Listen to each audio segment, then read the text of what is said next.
What if Jogo had been able to land that one single blow on Sukuna, thus making him his subordinate? What would have happened? Let's talk about it. All right, so let's assume this happened. Sukuna is now working for Jogo. What does Jogo want? What are his dreams, his ambitions, right? Well, we know that he wants curses to be the true humanity. He thinks they should inherit the earth. And he wants this so much so that he's even willing to not be around for it as long as it can happen. So to further this goal, he wants to fully resurrect Sukuna because he thinks with Sukuna around, curses can truly take over the planet. And Jogo basically reiterates all of this. Sukuna asks him, "What do you want?" And Jogo says, "Nothing. Our only objective is your complete resurrection." He wants him to forge a pact with Yuji to give him complete control all of the time. And Sukuna says, he's not interested in that because he's already got his own plans. He already has his own binding vow with Yuji.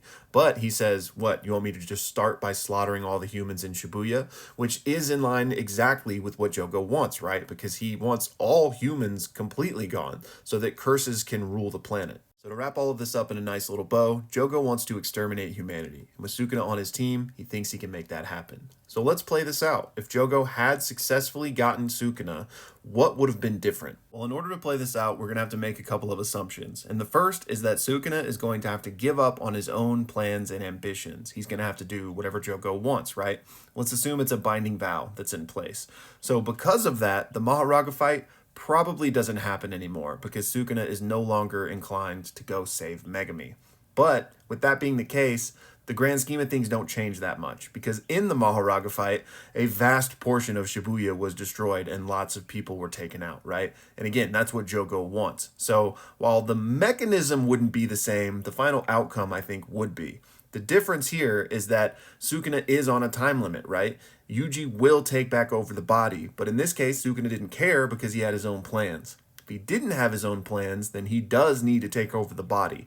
So I think he does what Jogo says. He goes and hunts down all of Yuji's friends until Yuji makes a binding vow with him to give him complete control. And I think he honestly would be successful with this because Yuji was at his breaking point even with that not happening until Todo came and kind of gave him that pep talk. Well, imagine that pep talk never happens, and not only is Gojo sealed and Nanami killed and Nobara killed, but also Todo and everyone else.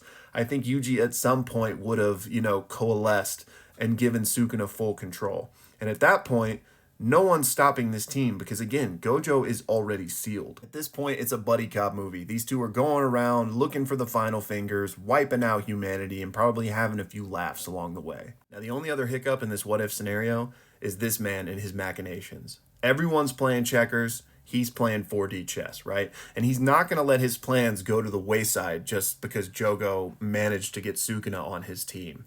So, two things here. First of all, even with Sukuna, the act of exterminating humanity is no easy task. Even though they have the firepower for it, it's still going to be complicated and take time and a lot of effort, right? So this isn't something that's going to happen overnight. Because of that, I think what this man has in store, and we're going to keep this video, even though it's a what if, we're going to keep manga spoilers out of it. But what this man has in store, what he has planned, I think would still take place before Jogo was able to wipe out humanity. So how that series of events would coalesce with Jogo's plans would be really interesting to see. But at the very least, I don't think they would be able to just straight up take him out and ignore his plans because I think there are probably binding vows in place that would prevent that from happening. So if anything, I think ultimately his plans come to fruition while they're out there trying to exterminate humanity, and then those two things will have to, come together somehow. Again, we're speaking spoiler free here, but those that know will know what I'm talking about. But in any case, I just wanted to put forth that he would still be doing what he was doing even if Sukuna was working with Jogo, so that would certainly be interesting to see. Finally, I want to give a special shout out to Bleached Moon for the really thought-provoking sponsored question today. Thank you so much for the support, man, and I will see you guys in the next one.